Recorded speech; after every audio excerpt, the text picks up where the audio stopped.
Well, hello everybody. Welcome back to G Bear's Off-Grid Ways, a homestead in the desert. And we're looking at my homemade tomato fertilizer here. And the reason we are is because while I was out here today doing some things, I got to thinking something just ain't right. Even though this stuff worked perfectly, there was something I forgot. Right here, 1 tablespoon of Epsom salt. I didn't add that to the last batch that I made, but I just added it to this batch. And I had that stored, and that's what made me think of it, is when I was in the storage unit, I happened to see that on the shelf, and I got to thinking, oh my God, I forgot to put that in my tomato fertilizer. And tomatoes are heavy feeders, so they need that. That's magnesium that they really do need. It's something that should be added. So I wrote it on here, added it in, and I put 1 tablespoon of it into this mix. So it'll be another week before I have to add that to the tomato plants. But since I added it to the tomato plants a week ago, look at the tomato plants. Look how happy and healthy they are. They're just loving it. It's a lush green, doing their thing. All right.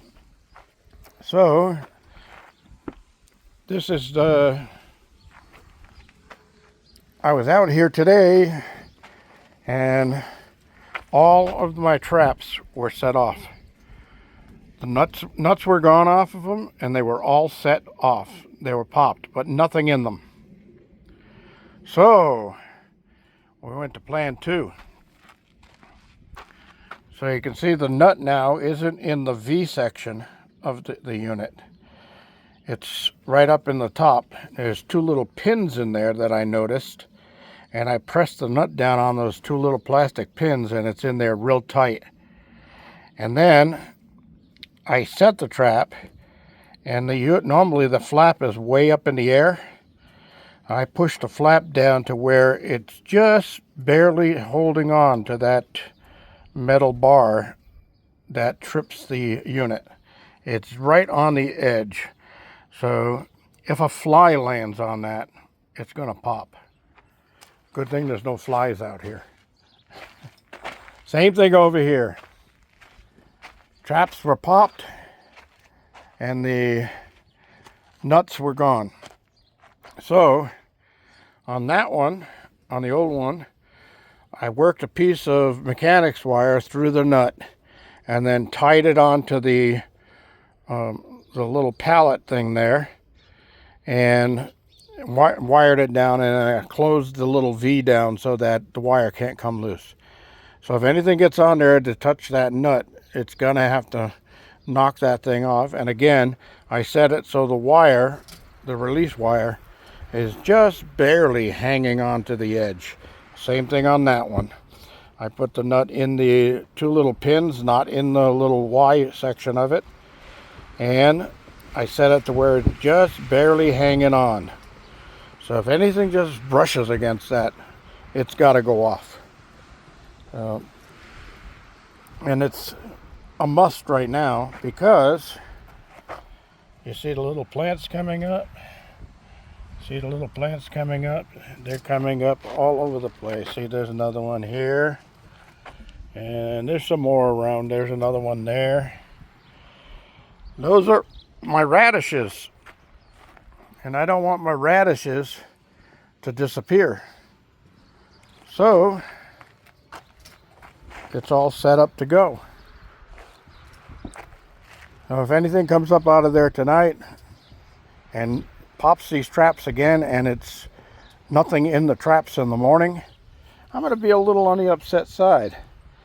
I might have to go to the next level and get one of those electric ones, the ones where the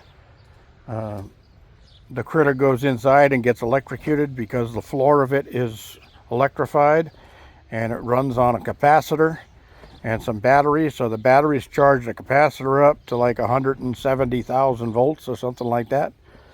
And when the critter crawls inside to get the bait. It goes zip, zip, zip, and that's the end of them. So that'll be the next step if this doesn't work. So yeah, I got little sprouts coming up in this section of garden too. I saw them over here. Let's see if I can find them now, because they're so tiny. But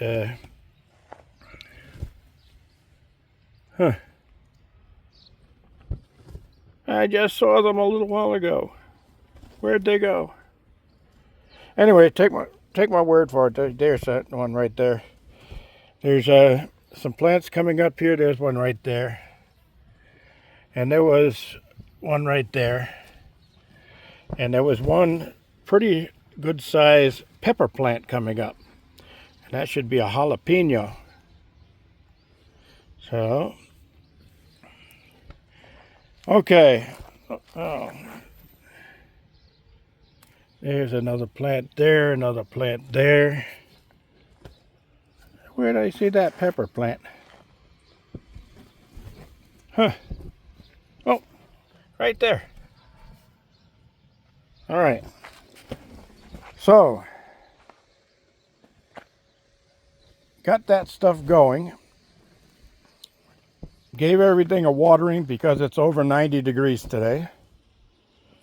And you remember I had a couple of volunteers coming up over here?